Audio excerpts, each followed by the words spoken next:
The Middle East is on the brink of a cataclysmic war. Hours ago, the long-simmering shadow war between Iran and Israel was shattered by a thunderous, unprecedented event. In a stunning escalation, Iran has launched over 200 missiles directly at the heart of Israel, Tel Aviv. This wasn't a pinprick strike or a symbolic gesture. This was a full-scale, coordinated barrage, described by officials in Tehran as Operation True Promise, a direct and massive retaliation for the killing of a senior Iranian figure. As the sun set over the Mediterranean, the sky above Israel's most vibrant city turned into a battlefield. What was the true scale of the destruction on the ground? How did Israel's famed air defenses hold up under such an onslaught? And is this the opening salvo of a regional war that the world has feared for decades? I'm honest, and this is a special report on the attack that has just changed the world. Before we dive into the heart-pounding details of the assault, the impacts, and the global fallout, please hit that like button and subscribe. We are tracking this story in real time, and you won't want to miss our ongoing coverage. The calm of the early evening in Tel Aviv was ripped apart without warning. It wasn't the distant thrum of war, but a sudden, visceral rupture of the sky. At approximately 7:15 p.m. local time, regional air defense networks lit up like a Christmas tree. Radar systems, designed to track hostile threats, were suddenly flooded with signatures, dozens, then hundreds of fast-moving objects streaking in from the west, arcing over the Mediterranean. Within 90 seconds, the first sirens began to wail. But this was no routine alert. The wail that echoed across Tel Aviv, from the beachfront promenades to the bustling markets of Jaffa, was the red alert, the signal for incoming rocket and missile fire. And this time, the code was red everywhere. Reports from the Israeli Home Front Command indicate that over 200 separate launch events were detected within the first wave. This wasn't a single salvo. It was a carefully orchestrated cascade. Military analysts are already describing it as a classic saturation attack. The goal was brutally simple: overwhelm Israel's multi-layered air defense system, the famed Iron Dome, David's Sling, and the long-range arrow system, by forcing them to track and engage an impossible number of targets simultaneously. As the first wave of missiles entered Israeli airspace, the night sky exploded. From the ground, residents watched in a mix of awe and terror as streaks of light, Israeli interceptors, raced upward to meet the incoming threat. Sharp, percussive booms echoed across the city, shaking windows and rattling nerves.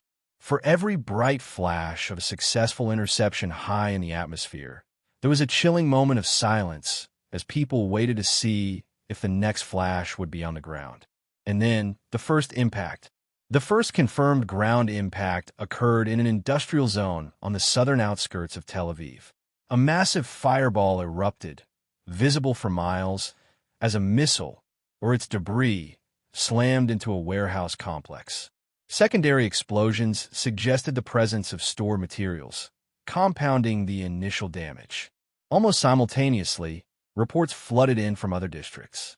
In the heart of the city, a high-rise residential building in the Ramat Hahil neighborhood, a hub for high-tech companies and apartments, suffered a direct hit on its lower floors.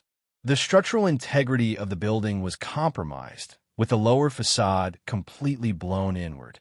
Eyewitnesses described a scene of apocalyptic horror, glass raining down like deadly confetti, car alarms screaming in unison, and people stumbling through the smoke-choked streets, covered in dust and debris. Over in the Old Port area, a popular restaurant district, a missile impact cratered the street, flipping cars and sending shrapnel tearing through outdoor dining areas. Miraculously, the early warnings had driven most people inside, but the scene was one of utter devastation. Fires raged unchecked in several locations as emergency services were stretched impossibly thin. The challenge wasn't just the fires. It was the debris. High above, Israeli interceptors were successfully destroying many of the incoming threats, but the law of physics took over. The sky rained down shrapnel and missile fragments. Pieces of metal, some the size of a car door, tore through roofs, smashed into parked cars, and littered streets across the Gush Dan region. Every siren, every explosion, every crash of falling debris reinforced the terrifying reality. Nowhere was safe. The psychological blow was immediate and profound. For over an hour, the city was paralyzed. Families huddled in stairwells, shelters, and safe rooms, their mobile phones buzzing not with messages of comfort, but with frantic texts and the terrifying alerts from the official app telling them to stay put. The uncertainty was a weapon in itself. Was it over? Was there another wave coming? The intermittent thuds of impacts and the continuous roar of defense systems said no. As the dust began to settle in Tel Aviv, a very different scene was unfolding in Tehran. State television, often a mouthpiece for the regime, ran triumphant graphics showing the missile trajectories. Officials took to the airwaves, their tone one of grave satisfaction. This was not an act of aggression, they claimed, but a measured and precise act of self-defense, a direct retaliation for what they called the Zionist regime's act of state terrorism, in assassinating a senior commander, whom sources have confirmed to be a high-ranking member of the Islamic Revolutionary Guard Corps, IRGC, Quds Force. The narrative was clear. Iran had drawn a red line around its leaders. That line had been crossed, and the response was overwhelming. By launching over 200 missiles, Iran achieved several strategic goals simultaneously. First, it demonstrated a capability to penetrate Israel's airspace in a massive way, disproving the myth of Israeli invincibility. Second, it sent a message to its domestic audience and regional proxies that it could and would retaliate forcefully. Third, it shifted the strategic calculus. From now on, any major strike on Iranian assets or personnel carries the risk of a direct, state-on-state response targeting Israel's population centers. Analysts in the region are already pointing out the audacity of the move. This was not a launch from a proxy in Lebanon or Syria, which could be denied. This was a direct launch from Iranian soil, a declaration that the conflict has entered a new, far more dangerous phase. As dawn breaks over Tel Aviv, the true scale of the night's horror is coming into focus. Emergency crews, working through the night, are conducting painstaking searches through the rubble. The initial toll, while still unclear, is expected to rise. Hospitals are operating on emergency protocols, treating everything from shrapnel wounds and severe burns to panic attacks and heart failure brought on by the sheer terror of the assault. The economic cost is already staggering. The high-tech hub is damaged. Infrastructure is shattered. A sense of normalcy feels like a distant memory. But the physical damage, while severe, may be secondary to the political and strategic earthquake that has just occurred. The Israeli War Cabinet is meeting in a fortified bunker in Jerusalem. The options on the table are stark.